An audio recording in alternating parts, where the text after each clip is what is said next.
Muy buenos días, distinguidos estudiantes de la Universidad Rural de Guatemala. Nuevamente estoy acá con ustedes para continuar con el curso de andragogía. Para los que todavía no me conocen y que sintonizan por primera vez esta clase, mi nombre es Orlando Eliel Morán Arana. Soy licenciado en Pedagogía y Ciencias de la Educación.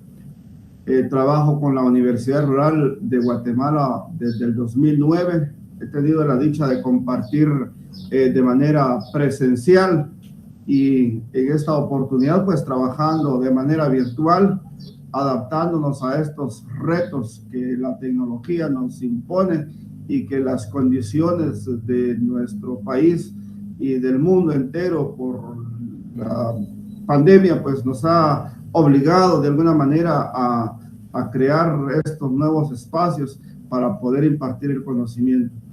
Estamos entonces preparados ya para dar inicio a esta clase de la semana número 3, esperando pues que cada quien tenga su cuaderno de notas para estar llevando anotaciones de todo lo que durante este periodo de clase podamos compartir, esperando pues que nos conectemos y que hagamos esta clase pues lo más amena que se pueda.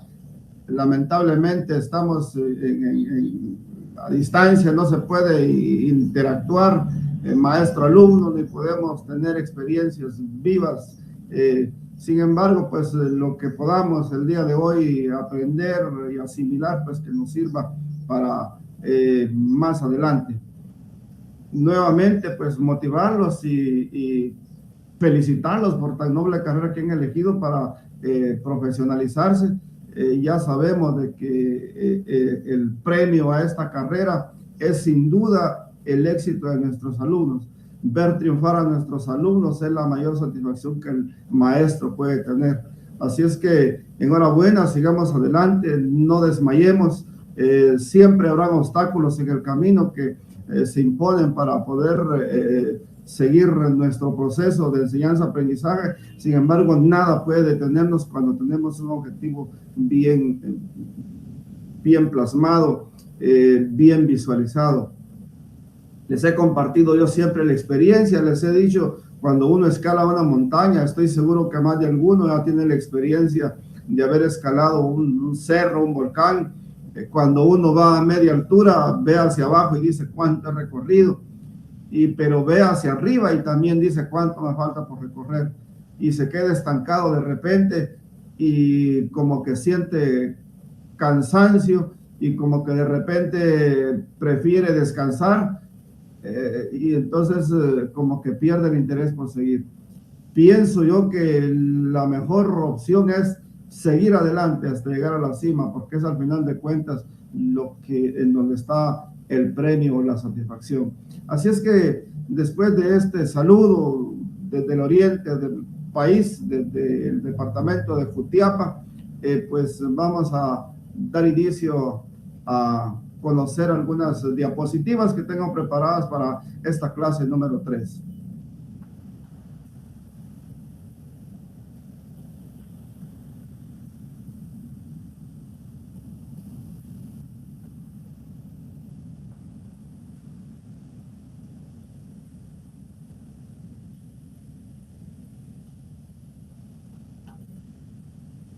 Decía entonces, el tema del día de hoy es sobre pedagogía y andragogía. El día de hoy vamos a estudiar o analizar definiciones sobre pedagogía, de andragogía. También vamos a hacer una comparación entre andragogía y pedagogía. Vamos a trabajar un poco sobre la psicología del aprendizaje de adultos y algunos obstáculos que se presentan en la educación para adultos. Vamos a tomar nota de cuanto podamos. Lleven su cuaderno de notas, tengan su bolígrafo y anotemos cualquier situación, cualquier duda, y luego pues tendremos la oportunidad también de despejar algunas dudas en el camino si es posible, más adelante. Definición de pedagogía. Ya definimos profundamente la parte de la andragogía, si bien se recuerdan. Más adelantito hay una definición, sin embargo vamos a recordar qué es andragogía. Si yo les preguntara en una clase, levantarían la mano todos y me dirían en voz alta: es la ciencia que se encarga de la educación de los adultos, cuando hablamos de andragogía. Y si les pregunto qué es pedagogía, pues me dirán también la definición: es la ciencia de la educación que se encarga de la enseñanza y aprendizaje de los niños. Esas son las definiciones. Sin embargo, vamos a profundizar un poco con pedagogía. La pedagogía es la ciencia que se ocupa de la educación y la enseñanza de los niños a partir de estudios, pruebas y teorías. Un pedagogo, que es el que se encarga de la pedagogía, es capaz de proponer nuevos métodos o planes educativos, pues sabe cómo piensan, razonan y aprenden las personas en los diferentes contextos. La pedagogía permite al docente elaborar a través de la didáctica las estrategias y métodos que permitan que la totalidad de sus alumnos se encuentren en las mismas condiciones para adquirir y apropiarse de los contenidos impartidos. Como parte de su proceso formativo, podemos definir la pedagogía como la ciencia que estudia la educación con el objetivo de analizarla y actualizarla. Esas son las definiciones. Les decía yo el día de ayer y las semanas anteriores que siempre tengan un cuaderno a la mano, tengan en qué anotar y que vayan tomando algunas palabritas claves que de repente como que no conociéramos, de repente el significado, investigarlas o tenerlas ahí para tener como un vocabulario y saber y avanzar un poco más en estos conocimientos. En esta oportunidad pues quiero definir, para que entendamos un poco, la palabra didáctica. La didáctica es el arte de enseñar. Como tal, es una disciplina de la pedagogía inscrita en las ciencias de la educación, que se encarga del estudio y la intervención en el proceso de enseñanza-aprendizaje, con la finalidad de optimizar los métodos, técnicas y herramientas. ¿Qué es entonces la didáctica? Es la forma o las herramientas, las técnicas que se utilizan para enseñar, el arte de enseñar, que es utilizado tanto por la pedagogía como por la andragogía.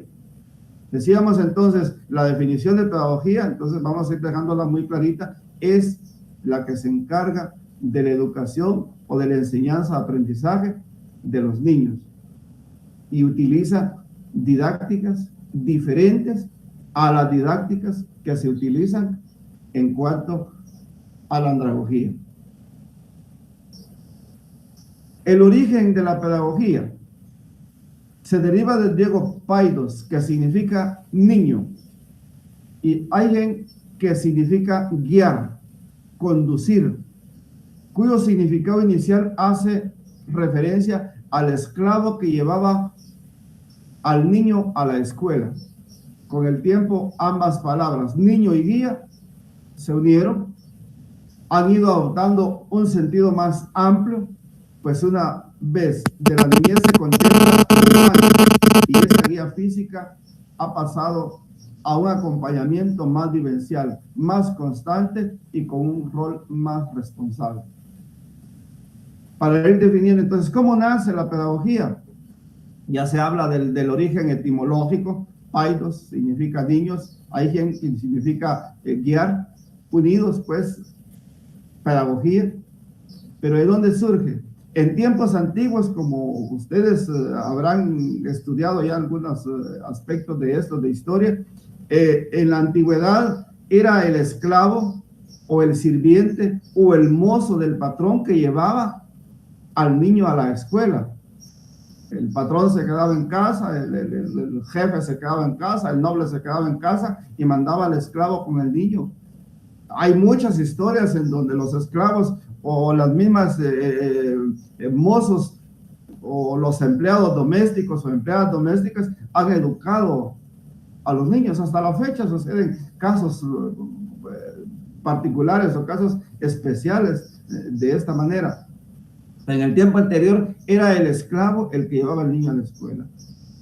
Este esclavo lo guiaba hacia la escuela, pero no le enseñaba el esclavo, sino que allá en la escuela o el maestro le enseñaba.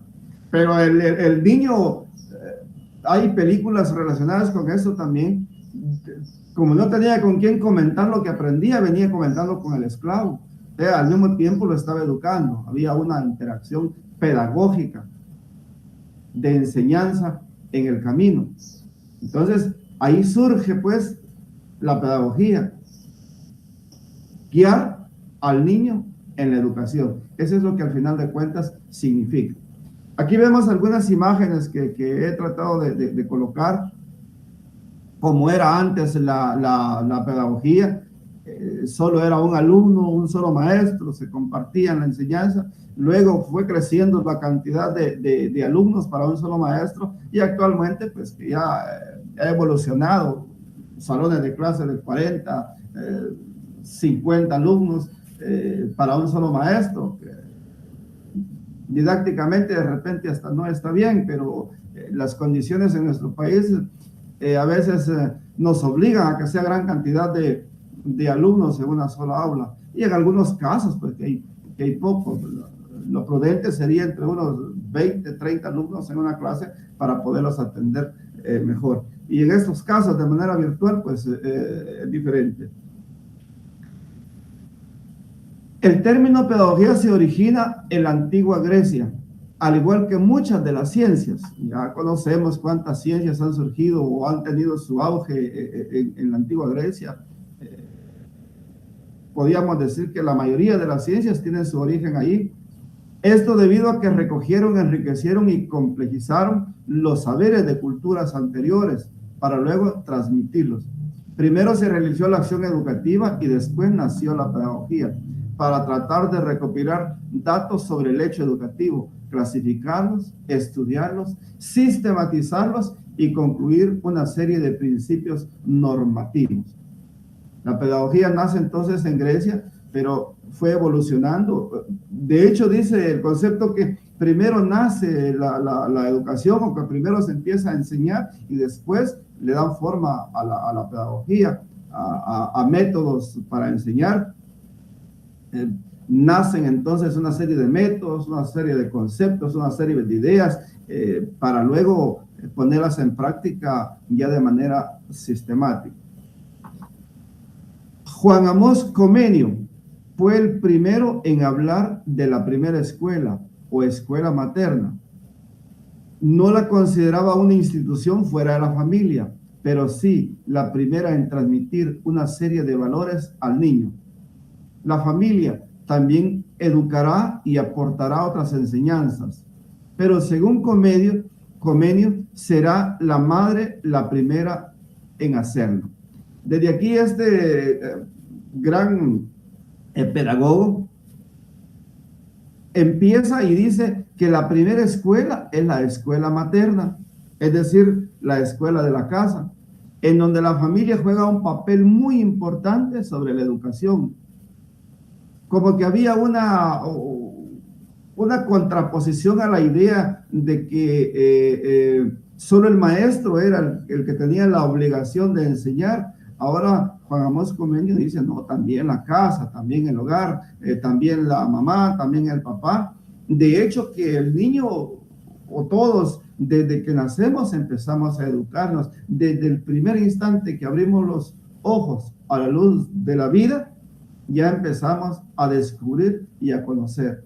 Nos muestran los colores, nuestros padres nos enseñan cuáles son los colores, nos enseñan a hablar, nos enseñan el peligro, a no correr. O sea, hay una enseñanza desde pequeñito, y es en el hogar donde se empieza a amamantar esta enseñanza. Y hasta que se muere, hasta que se cierran los ojos, se deja de aprender.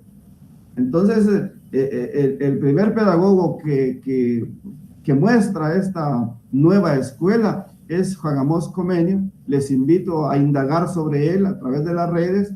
Anótenlo y búsquenlo y estudienlo para conocer su pensamiento. Entonces decía, Comenius es considerado el padre de la pedagogía. Fue teólogo, filósofo, pedagogo, pero por su fuerza está en su convencimiento de que la educación tiene un importante papel en el desarrollo de las personas. Eso no lo discutimos ni lo perdemos de vista. La educación juega un papel muy importante en el desarrollo del ser humano. No lo podemos perder de vista. Es un concepto antiguo, es una definición antigua, pero todavía tiene vigencia. Un pueblo educado crece. Una persona educada crece. La persona que se capacita crece. Y es justamente lo que la pedagogía pretende, la educación. Para hablar un poquito de Juan Amós Comenius, sin embargo, lo quise colocar acá porque es padre de la pedagogía y de la pedagogía nace la andragogía justamente, entonces para que conozcamos un poco el pensamiento de él. Para Comenius enseñar se debe a una disposición de tres cosas: tiempo, objeto y método. Tomemos en cuenta lo que les decía al principio, de ir anotando algunas palabritas claves en relación a la clase, porque es la manera más práctica de poder agenciarnos de conocimiento a través de la distancia. Aportó ideas educativas basándose en tres métodos: comprender, retener y practicar. La finalidad de ello era mejorar la enseñanza para el alumno. Se inclinó a la capacidad de sensibilidad del profesor hacia el alumno, así como la interacción, y con ello garantizar el éxito del aprendizaje. Regresemos un poquito a las tres cosas que que se debe de manejar según Comenius para poder enseñar. Se necesita tiempo, objeto y método. ¿Cuál es el tiempo que destinamos para la educación? ¿Con qué objeto estamos estudiando? ¿Y qué métodos se aplican para enseñar?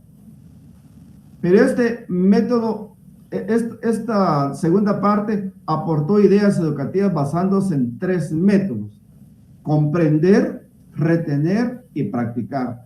Hasta el momento estos tres métodos no se han perdido. Tal vez nombre han cambiado, le han puesto un par de nombres diferentes, pero ¿qué significa comprender?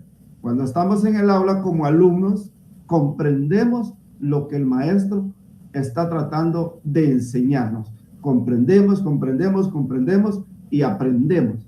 Bueno, pero no todo lo que comprendemos y no todo lo que el maestro imparte lo retenemos, ¿cierto? Nos quedamos con algunas cosas y otras no las podemos asimilar totalmente. Significa entonces que retenemos parte de la exposición magistral del docente. Y luego viene el tercer método, la práctica. Ponemos en práctica lo que retuvimos y lo que comprendimos. Eso es el proceso de la educación. Esos tres métodos utilizados Comenius. Comprendemos, retenemos y practicamos. Actualmente en ciencias sociales se da este tipo de técnica o de metodología que trata sobre ver, juzgar y actuar. Más de algunos ya han puesto en práctica en sus comunidades estos términos sociológicos, en donde también nos invita a que veamos un problema social, que juzguemos un problema social y que actuemos en relación a este problema social, que logremos de alguna manera buscarle una solución. Viene siendo casi el mismo método. El establecer la pedagogía como ciencia autónoma y la inclusión en sus métodos de ilustraciones y objetos hicieron de él pionero de las artes de la educación y de la didáctica posterior. Ideó las bases para la cooperación intelectual y política entre los estados, lo cual dio como resultado el concepto de federación de los pueblos, idea que lo coloca como precursor del pensamiento moderno. Nos estamos refiriendo a Juan Amós Comenius. Ahora, después de haber definido, ya conocemos la definición decía de andragogía que hemos trabajado durante las 2 semanas anteriores, y ahora que hemos definido el concepto de pedagogía, ya podemos ir descubriendo algunas diferencias entre las dos. Tenemos un cuadro comparativo acá. La pedagogía, enseñanza del niño. Lo comparamos con andragogía, enseñanza del adulto. ¿Cuál es la diferencia entonces entre pedagogía y andragogía? Sencilla, que la enseñanza del niño, que la pedagogía es para enseñar a niños y la andragogía es para enseñar a adultos. En la pedagogía, la educación del niño en la etapa básica, o sea, en la etapa normal de educación hasta los 18 años, podríamos decir, en donde se educa al niño, según está establecido en nuestro país, normalmente los 6 años, bueno, los años de preprimaria, más los 6 de primaria, el alumno debería llegar a los 12, 13 años sacando la primaria. Luego el ciclo básico, 3 años más, llegaría a 15 años, otros 3 años más para el diversificado, llegaría a los 18. O sea, hasta los 18 años, según el cálculo, ya el alumno o la persona en nuestro país debería ser profesional. Sin embargo, hay casos en donde se reprueba 1 año, pasa 2 años. Entonces, la etapa para graduarse, podríamos decirlo en esas palabras, en nuestro país oscila hasta los 20 años. 18, 19, 20 años, cuando uno ya termina su carrera de nivel medio, o como quien dice, termina su diversificado. De ahí empieza ya la universidad para como que es en una etapa más adulta. Entonces, la educación del niño es la etapa básica en la pedagogía. En la andragogía, la educación de las personas adultas hasta la madurez. Ya definimos en las primeras semanas en qué momento empieza la edad adulta, a los 18 hacia arriba, según la ley o según su nivel psicológico o su madurez. En la pedagogía, la metodología pedagógica, métodos didácticos para llevar a la práctica el proceso de enseñanza del niño y el adolescente. O sea, la metodología se debe de ajustar en la pedagogía al niño. En la andragogía, la metodología debe ser desde el punto de vista andragógico, forma de planificar, administrar y dirigir la praxis educativa a los adultos. En una es para niños y en la otra es para adultos. En la pedagogía, la etapa de formación y desarrollo. En ese momento nos damos cuenta de que desde que el niño empieza a ir a clases, desde la preprimaria, ahora ya se está proponiendo en nuestro país que empiece la educación como a los 2, 3 años. Entonces empieza el niño desde ese momento a formarse en su etapa de formación y desarrollo. Junto con su formación va desarrollando el niño y va creciendo y va creciendo. Mientras que en la andragogía ya el adulto posee la experiencia y necesitan contarla con lo nuevo, agregarla a lo nuevo, lo que aprende más su propia experiencia. También disponen de más tiempo en la pedagogía. Los niños en la escuela disponen de más tiempos para dedicarse al aprendizaje. Hasta recreo tienen los niños. Empiezan desde las 7, 8 de la mañana hasta las 12 del mediodía a estudiar. Tienen su recreo en medio toda la mañana. Empiezan a compartir. Mientras que en la andragogía requieren equilibrar sus responsabilidades sociales en las demandas de aprendizaje. Para el adulto le cuesta más, tiene menos tiempo, tiene que calcular a ver cuánto le queda para poder estudiar. El mismo caso de muchos que estudian en la universidad, están en las mismas condiciones. Tuvieron que ajustar su semana de trabajo y el sábado estudiar, otros el domingo, porque tenían que trabajar y estudiar. A varios nos ha tocado las mismas condiciones para podernos lograr el objetivo de la universidad. Es esencialmente formativo en la pedagogía. El conocimiento o la educación es esencialmente formativo. En el adulto o en la andragogía tiene carácter propositivo. El adulto propone, crea sus propósitos, él quiere triunfar porque lo desea, porque sí quiere, mientras que en el niño es puramente formativo.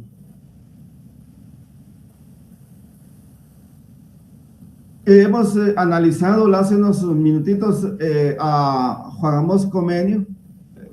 Vamos ahora a conocer enfoques también sobre Knowles. Ya les he hablado de Knowles, es un estudioso de la educación, en este caso de la andragogía. Es el creador o el que ha llevado a los documentos, a los libros, a los estudios andragógicos.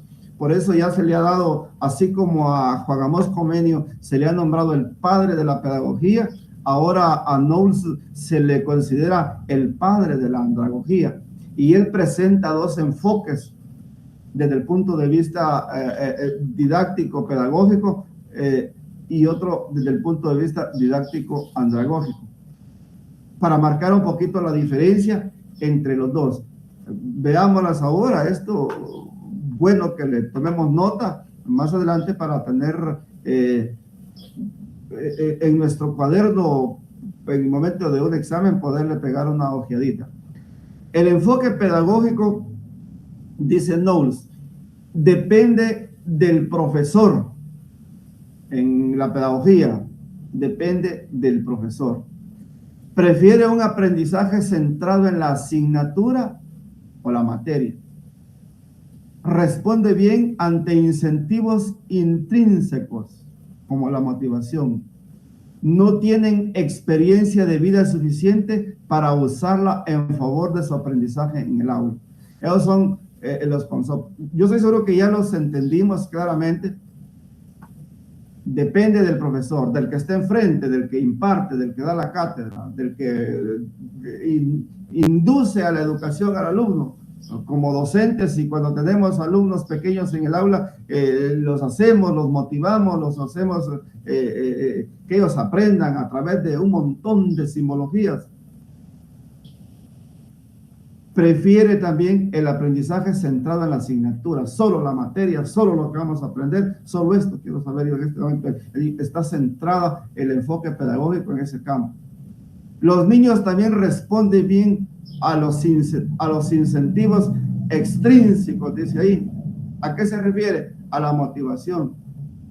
Como docentes, más de algunos de ustedes ya tienen la experiencia de haber impartido clases. Cuando llega a su aula, la sello lo que hace es que lleva un montón de cartelitos, de muñequitos, de adornos, de cositas bonitas, de adornitos, y los coloca. Los niños les encanta ver cómo la sello coloca su material didáctico y llega al grado de que se entusiasma. Desde ahí es motivacional la educación para el niño. Y bueno, y dice la sello, bueno, vamos a cantar un cantito que les voy a enseñar en este momento. Empieza a mostrarles y les enseña cantando, les enseña jugando, les enseña.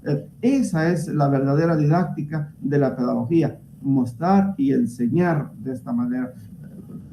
Tomemos la experiencia y hagámoslo. El niño responde a esta motivación. ¿Cómo responde? Aprendiendo. El niño no tiene experiencia de vida suficiente para usarla en favor de su aprendizaje en el aula. O sea, usted se conforma con la experiencia que tiene el docente en la enseñanza y lo que les imparte. Esa es la pedagogía, ese es el enfoque pedagógico. Ahora veamos el enfoque andragógico. El adulto prefiere ser responsable de su propio aprendizaje y participar en la planificación y evaluación de la enseñanza o de su enseñanza. En el caso del adulto, él necesita ser responsable, él prefiere, no lo están obligando, él tiene que actuar por su propia cuenta para aprender, planifica su propia enseñanza, la evaluación de su enseñanza, cómo él quiere que aprender. Puede usar su propia experiencia de vida como recurso útil para el aprendizaje. Lo que él sabe lo pone en práctica y dice, de repente esto ya lo sabía, no porque me lo hayan enseñado, sino porque yo lo he vivido. Es la experiencia del adulto. Prefiere que el aprendizaje se centre en problemas y no en contenidos. sus problemas reales, lo que él está viviendo, que su aprendizaje tenga relación con su propia vida, con su propio trabajo, con lo que aprende constantemente. Esa es la relación. Yo ahora a mi edad estoy recibiendo cursos sobre electricidad, por ejemplo, y desde pequeño me gustaba, nunca tuve la oportunidad de aprender electricidad bastante. Ahora, con toda la tecnología que hay, yo estoy aprendiendo de manera virtual algunas cosas sobre electricidad, sobre electrónica, y me gusta. ¿Pero por qué lo estoy haciendo? Porque a mí me interesa aprenderlo, porque a mí me gusta. Estoy aplicando porque a mí me sirve, no porque me están obligando a hacerlo. Responde mejor ante los incentivos internos que externos. Nuestros incentivos internos, ¿qué es lo que a mí me incentiva internamente a aprender electricidad? Que yo me voy a sentir bien, que de repente voy a poder cambiar un tomacorriente, cambiar una espiga, hacer una conexión. Es mi experiencia. No me está motivando a mí nadie desde afuera diciéndome, bueno, hazlo, porque si no lo haces, vas a tener un castigo. ¿Verdad? Necesitan los adultos entender los motivos y la importancia de todo lo que aprenden. ¿Por qué aprenden? El adulto necesita saber por qué lo está haciendo. Comparación entre pedagogía y andragogía. Como ya casi definimos los términos, vamos a leer nada más estas dos definiciones. La pedagogía tiene como objeto de estudio la formación de la persona a través de la educación, considerándola como un proceso debidamente organizado, planificado, dirigido y evaluado. Así, podemos concluir que la educación es el objeto esencial de la pedagogía. Tomando la educación como objeto, se deducen conceptos como educar, enseñar y escolarizar, utilizando un modelo pedagógico concebido y diseñado para maximizar el aprendizaje de niños y adolescentes. Definición de la pedagogía. Mientras que la andragogía es la ciencia que, estando inmersa en la educación, permite incrementar el pensamiento, la autogestión, la calidad de vida y la creatividad del estudiante adulto, con el propósito de proporcionarle una oportunidad para que logre su autorrealización. La andragogía es el conjunto de herramientas flexibles orientadas a que el estudiante adulto exprese sus propias experiencias. Yo creo que ya a esta altura ya quedó bien clarito la comparación, las diferencias entre pedagogía y andragogía, que era como el objetivo principal de esta clase. Ahora vamos a tratar un poco sobre la psicología del aprendizaje del adulto. El tiempo que lleva sin realizar ninguna acción formativa, que pueden ser años, dificultades derivadas de la falta de recursos, habilidades y estrategias para aprender, falta de hábitos de estudio establecidos, el adulto suele buscar muy intensamente la utilidad y la aplicación práctica de su formación. El adulto, en el caso de que tenga la sensación de que aquello que aprende no le sirve, mejor lo deja, lo desmotivará, dejará de aprender. Es probable que realice la formación en condiciones difíciles, entonces, como cansancio, preocupaciones, falta de dinero, problemas familiares. Por lo general, la formación no es el aspecto principal de su vida, la vida de un adulto. Entonces, debe descubrir las razones por las cuales quiere estudiante. Esto es de analizar psicológicamente al adulto, cuál es lo que desea, qué es lo que quiere hacer. Aspectos psicológicos que valorar o a valorar en el aprendizaje de adultos. Tomemos en cuenta muy bien esto. Ustedes tienen la oportunidad de volver a ver estas diapositivas, sin lugar a dudas. Entonces, tómenle muy en cuenta estas definiciones. Mis diapositivas son cortas, son pequeñas, el tiempo también es corto, pero podemos sintetizar en pequeñas cosas en estas diapositivas.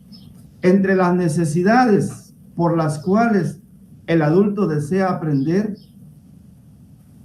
es sentirse actores de los procesos de aprendizaje, quieren ser partícipes del aprendizaje también, superar las metas y objetivos que se ponen a sí mismos. Todos un día necesitamos estudiar por lograr metas diferentes y objetivos y lograr objetivos diferentes. Crecer e incorporar cambios positivos en sus vidas. Integrar aprendizajes de los que se han sentido excluidos y marginados. Elevar su autoestima y su autoconcepto. Disfrutar de la cultura y del arte y todos los estímulos que brinda la existencia. Cualificarse académica y profesionalmente, lograr un título profesional, lograr alcanzar una meta, ese es el objetivo o sus necesidades. Satisfacer sus ansias de saber, su curiosidad y la consideración de sentirse útiles, activos e integrados socialmente. Pero también tiene intereses el adulto. Entre estos destacamos obtener títulos o titulaciones del sistema educativo o certificados laborales. Le exigieron en su trabajo tener un certificado laboral, entonces lo obtiene. Insertarse del mejor modo posible en el mercado laboral, lograr un mejor puesto en su trabajo, ese es el objetivo. Mantener un grado satisfactorio de integración social, sentirse importante desde el campo de vista social, ya ser tratado con respeto porque ya aprendió muchas cosas, recorrer caminos que saben va a enriquecerles, va a crecer, dominar recursos de tipo comunicativo, relacional, cultural, con una clara repercusión sobre la propia vida, saber, conocer, hablar de todo, poder compartir, ese es el interés del adulto que estudia. ¿Y cuáles son sus expectativas? A nivel de expectativas podemos mencionar, muchos persiguen sentirse sujetos independientes y cualificados, tener sus propias cualidades a través del acceso, la adquisición y la aprobación de instrumentos, técnicas, conocimientos y recursos que favorecen su inserción e integración social, cultural y laboral. Es lo que él quiere, triunfar, al final de cuentas, alcanzar su meta y superar lo que un día dejó de hacer en cuanto a educación. Yo quiero definir estas partes un poquito para tener los conceptos más o menos básicos. Cuando se habla de psicología del aprendizaje de adultos, nos referimos, los aprendizajes de los adultos comprenden la educación formal, a la educación continua, al aprendizaje no formal y al aspecto del aprendizaje informal e incidental. Dispone de una sociedad multicultural que aprende, en la cual los enfoques basados en la teoría y la práctica son reconocidos. O sea que la educación para adultos es totalmente diferente a la educación de niños. Pero definamos el concepto psicología también una vez más. Yo estoy seguro que ya lo conocen. La psicología es la ciencia que estudia la conducta humana y los procesos mentales. Al ser bastante amplia para su estudio y aplicación, se divide en dos vertientes, la psicología básica y la psicología aplicada. En otras palabras, la psicología básica se centra en la parte biológica de la mente y es la que atañe, en este caso, al análisis tanto de niños como de adultos. Principales obstáculos para el aprendizaje del adulto. Ya para ir finalizando este tema, vamos a hacer un recorrido por estas barreras que hacen que los adultos de repente logren su objetivo final en cuanto a la educación. Dentro de estos obstáculos tenemos el desinterés. De repente perdió interés por lo que quería hacer, ya no quiso, se quedó ahí, ya me conformé, ya estoy viejo, ya no quiero seguir estudiando nada, hasta aquí me quedo. Mostró su desinterés. Poca disponibilidad del tiempo. ¿Para qué voy a seguir estudiando? Dice como un obstáculo, si ya no hay tiempo, no tengo tiempo, no me queda espacio, no, ya no lo hago. Baja concentración y atención, yo ya no puedo concentrarme, ya no se me queda nada, mejor no sigo. Pueden ser obstáculos. la desmotivación de parte de la familia. La misma familia le puede indicar: ¿para qué vas a seguir estudiando? Ya no estudias, de todas maneras no vas a lograr nada. Entonces se desmotiva. O los diferentes estilos de aprendizaje: no me gusta esto de la tecnología, no me gusta estar en línea, mejor no sigo estudiando. Barreras psicológicas para aprender algo que se impone: ya no quiero, no quiero, ya mi mente no sirve. Llega el momento en que se desmotiva mentalmente y no lo quiere hacer. Falta de recursos económicos: no tengo dinero para seguir, ya no puedo. Entonces, esos son obstáculos que pueden afectar, pero sin embargo, se pueden superar. Este tipo de obstáculos muchas veces pueden generar frustración, lo cual incrementa el estacionamiento e impide a la persona lograr o finalizar una carrera o finalizar lo que ha intentado lograr. ¿Cómo superar estas barreras? Volvemos otra vez con Malcolm Knowles, el padre de la andragogía. Dice que el estudiante adulto espera que la aplicación o utilidad de los conocimientos adquiridos puedan ser inmediatos. Eso nos ayuda a entender que los programas de capacitación deben ser breves, directos y que aporten valor agregado, concreto, que genere beneficios a corto plazo, por lo que los individuos deben verse involucrados con experiencias concretas que les permitan observar, reflexionar y experimentar con sus conceptos para así replantearse nuevas ideas y conocimientos. La motivación y la autoestima son elementos importantes para hacer este aprendizaje. Un medio hacia el cambio, la optimización y la mejora. Las personas mayores han de tener la oportunidad de aprender para seguir aprendiendo. Desarrollo y evolución son dos factores que resultan de un aprendizaje dinámico y permanente.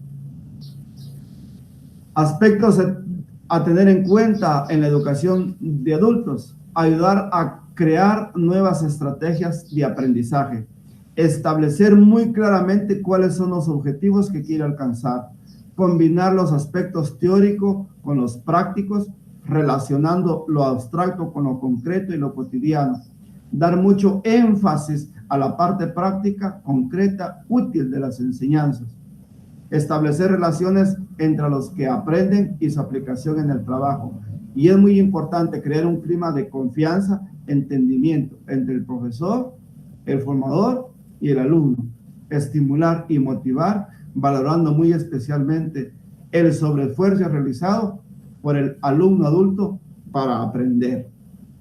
El tiempo se me ha acabado, pero quiero por último dejar siempre en la bibliografía algunos documentos importantes para que los podamos escudriñar. Recuérdense que en la mayoría de la educación a distancia y siempre el alumno debe ser autodidacta, ser indagador, ser investigador.